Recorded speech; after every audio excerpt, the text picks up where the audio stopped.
So Blake, I honor you with this microphone.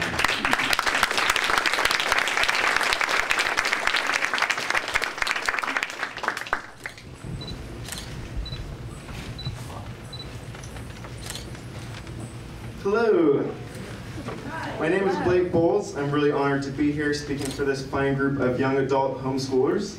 I want to thank the California Homeschool Network for inviting me, and thank you to the parents who successfully fed, sheltered, nurtured, challenged, and supported these graduates who are now ready to launch into the world, if they haven't yet already. And thank you, graduates, for waking up before 11 a.m., changing out of sweatpants, closing Minecraft, and making other deep sacrifices to be here. That's a joke, of course. Homeschooling is riddled with stereotypes, and perhaps the greatest gift you'll receive upon graduation is permanent relief from the incessant questions of strangers, friends, and distant family members who imagine that homeschooling can only ever amount to you living in your parents' basement, drug-addicted, unemployed, eating an exclusive diet of flaming hot Cheetos. They make this assumption because you've done something bold, something that they themselves may never have imagined doing. You made the choice to take an alternative path to one of society's biggest institutions, high school. Or if your parents made that choice for you in the first place, you made the decision to continue as a homeschooler instead of jumping ship and retreating back to school. Even in the United States, where homeschooling is so much more popular, socially acceptable, and legal than anywhere else in the world, it's still a bold and rare path to take. Doing something so different can scare people because it questions the assumptions on which they've built their lives. And when people get scared, they stereotype. Thus the ever-present stereotype of the unsocialized and unworldly homeschooler. Today, graduates, is the day you get to leave behind this stereotype and leave behind the endless explaining of what you're doing with your time if you're not sitting in a classroom. Some of you are choosing to go on to colleges and universities. As you've probably discovered by now, it's not nearly as hard or complicated to get into a four-year college as you once suspected. It turns out that by developing and pursuing your interests at an early age, thinking hard about your options instead of just following a prescribed path, and learning in the laboratory of the real world instead of a state-approved 30-seat classroom, you've gained the necessary hard knowledge and soft skills to succeed in a college environment. Or if you haven't gained them yet, I suspect you have a pretty clear idea of what you need to do to build such skills. You can navigate yourself in that direction, and you can summon the self-motivation needed to see the challenge through to the end. You are, in other words, self-directed learners. And it's no surprise that colleges want you. Some of you are choosing not to go to a four-year college, opting instead to dabble more casually in academics, seeking training in technical skill, working full-time, developing a body of art, or just figuring it out as you go along. I'm equally confident that, as self-directed learners, you will succeed in this path, even if you must endure interrogation by people who see you as avoiding another major institution, four-year college, and decide that they must share their fears with you uninvited. These busybodies will undoubtedly inform you of the latest article they read about the ever-increasing income premium that a college degree nabs you today. Someone with a four-year college degree earns about 80% more than someone with only a high school diploma, they'll say. So why aren't you going to college? Don't you want that free pile of money waiting for you at the end of the rainbow? Not to mention the validation, prestige, and social network that a college graduate enjoys. Before I continue, I'd like to make clear that I'm not condemning the decision of those of you taking the traditional college path. I myself attended and deeply benefited from four-year college. Stick with me, college goers, and as I dissect the pro-college argument, and I believe you too will benefit. So college graduates make more money on average. The numbers clearly show that. But dig a little bit deeper and you'll discover something interesting. For students who do some college but drop out before graduating, the income premium is much less than 80%. It's something closer to 10 or 20%, depending on how long you go. That's interesting. Imagine this, two students each do 3 years of college classes, campus living, socializing, networking, the whole deal. One decides to continue through senior year, while the other decides to leave to pursue other interests. A year later, one of them, the college graduate, is earning 80% more than the average high school graduate, while the second person is only earning about 20% more. Does this smell fishy to you? It does to me. What could have happened in that senior year that made the first student so massively more productive? Did the university save all the really excellent classes, the ones that transform us in the deep ways promised on their websites and their information packages, for the last 2 semesters? If so, why don't we just take those 2 magical semesters in the first place, make college a 1-year experience, save a bunch of money in the process, and everyone walks away with a pay bump? The answer to the riddle is, if something seems too good to be true, it probably is. I think it's very unlikely that the final few classes, internships, or whatever else a senior in college does, that freshmen, sophomores, and juniors do not, magically transform that person into a massively more productive member of society. Instead, I think that the main function of college is to be a sort of giant sorting machine. By completing college, you gain a piece of paper that helps employers and other people in power sort you out from the crowd. The college degree is a symbol, or as economists call it, a signal, that says that you're a reasonably intelligent problem solver who can get along with people, complete assignments on time, and work within a large institution. A college degree, in other words, is branding. A degree doesn't necessarily make you smarter. If it did, then doing 3 years out of a 4-year degree would net you more than 20%. But it does make you look better. In the same way that an unlabeled t-shirt might sell for $5 or $10, but the same shirt with a designer label may sell for $30 or $50, going to college won't necessarily change what you're made of, but it sure will convince people to give you jobs that pay more money. What does this mean for you graduates? Why am I talking about all these gloomy statistics when I should be quoting Robin Williams' character from Dead Poets Society, or Dr. Seuss's Oh, the Places You'll Go? I think the discussion about college and money is worth your time because it tells you that society's traditional institutions may not be as important as you imagine for your success and well-being.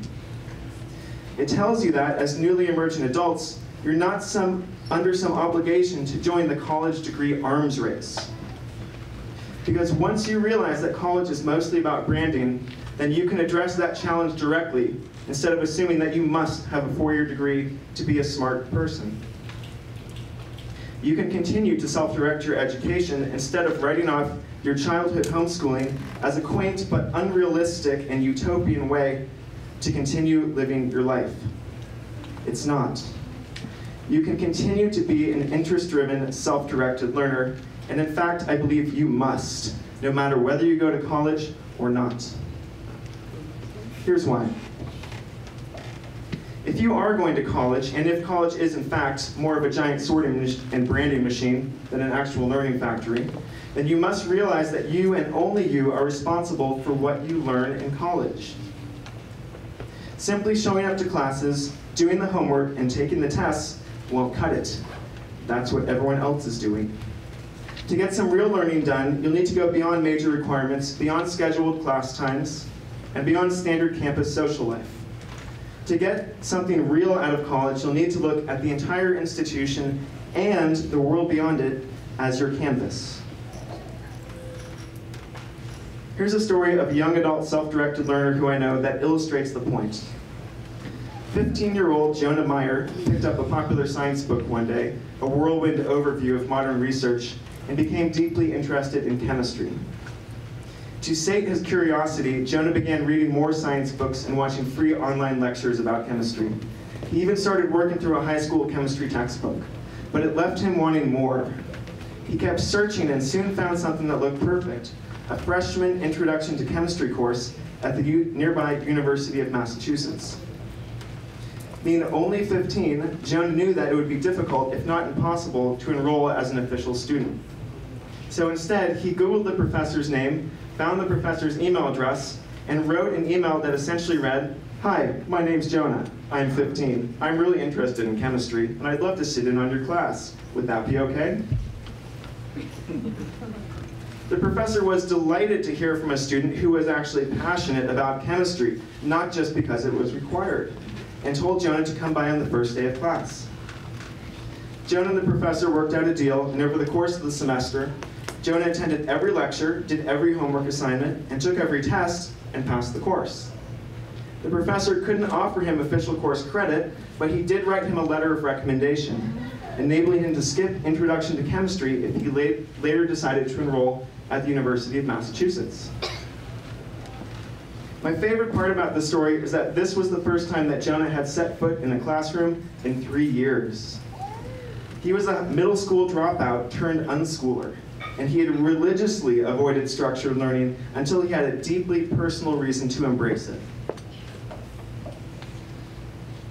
As a college student yourself, I encourage you to find the deeply personal reasons that you joined your specific college and began pursuing your specific academic interests. And then, like Jonah, cross whatever boundaries are necessary in pursuit of deeper learning. Jonah wasn't even an enrolled student, and he convinced a professor to let him audit a course using only his enthusiasm and a well-crafted email. Imagine what you can do as an official card-carrying student.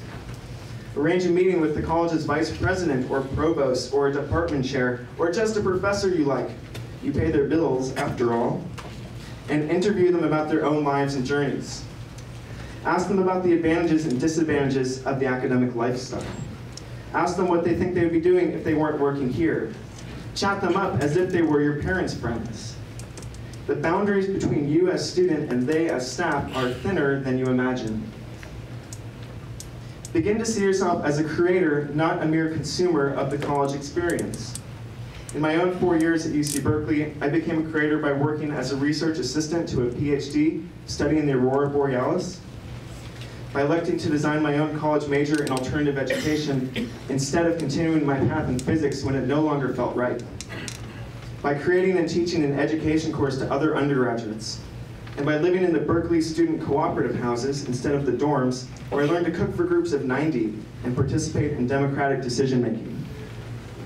These experiences defined my college years far more than any required classes did, and if I hadn't pursued them, my investment of time and money would surely have been squandered. You must continue to be an interest-driven, self-directed learner, no matter whether you go to college or not. For those of you pursuing a path apart from college, you already know that your learning is your responsibility. But I encourage you to see something else as worthy of your attention: your story. If you choose not to go to four-year college, or decide to start college but not finish it, but you're still interested in the kind of jobs that college graduates typically want, and that's pretty much any job nowadays, then you'll need to do something to replace the college brand. This is a powerful challenge, but not an insurmountable one. Branding is storytelling. That means to replace the college brand, you need a good story, a true story, a story that paints a picture of you as a sharp, resourceful, personable, interesting, and motivated young person. A story that makes someone think, I don't care if this person doesn't have a degree, they're awesome, and I want to work with them. To illustrate this point, let me share another friend's life with you. Carsey Blanton grew up in rural Virginia, where she played on rolling grassy hills, hunted salamanders, read books, and fiddled around with musical instruments. Seeing a happy and engaged child, Carsey's parents decided to simply never send her to school. They supported her interests, made her a part of adult discussions at the house, and gave her large blocks of undisturbed personal time. At 13, Carsey discovered a deep love for guitar and songwriting. At 16, she moved to Oregon to join a group house with other artists, where she met a funk band who invited her to sing backup on tour across the United States. As she traveled, she began building her own body of musical work.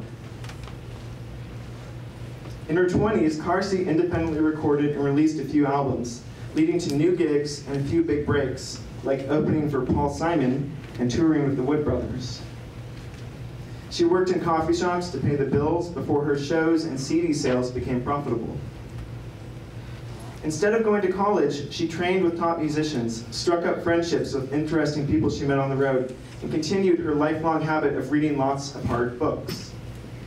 She fell in love with swing dancing, started taking classes whenever possible, and eventually began teaching her own classes. Then, at age 28, Carsey mobilized her fans on Kickstarter with the goal of raising $29,000 to produce a new jazz album, offering pre-orders of the album, personalized songwriting, and other interesting rewards in exchange for donations. She hit her target and then kept going, all the way to $60,000, enough to produce her album, pay some big-name jazz musicians to contribute their talent, hire a publicity team, and take her band on tour across the United States. As someone who has run a few online fundraising campaigns himself, let me tell you, Kickstarters are hard. And convincing people to part with their money for an unfinished project requires creativity, planning, self-promotion, and a giant social network. But more than anything else, it requires the ability to tell a great story.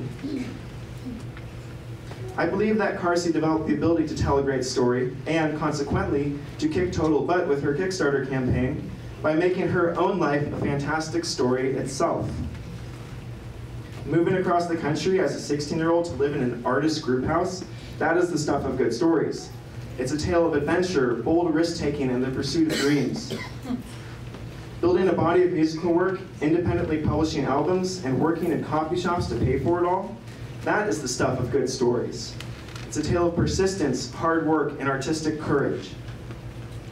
Opening for Paul Simon, touring with the Wood Brothers, raising $60,000 to produce a new album, all without a college degree, the piece of paper we assume separates the smart and the successful from everyone else. Now that is a story worth paying attention to. So for those of you taking a path that doesn't include college right now, if you're not sure what you want to do with your life, choose the path that will make the best story later. And for all of you, I'll say it one more time. You must continue to be an interest-driven, self-directed learner, no matter whether you go to college or not. If you wish to lead an unconventional life in a conventional world, I believe it's the only way forward. Graduates, you've been given an incredible gift of an individualized education, deep family support, and the chance to start building an interesting story earlier than most. You've been given a foundation in self-directed learning. This foundation will serve you in work, studies, relationships, creative pursuits, and pretty much everything else in life that matters. Today, this foundation becomes the blank canvas on which to paint, in the words of the poet Mary Oliver, your one wild and precious life. Cherish what you've been given, use it courageously, and don't forget to pass it on. Thank you.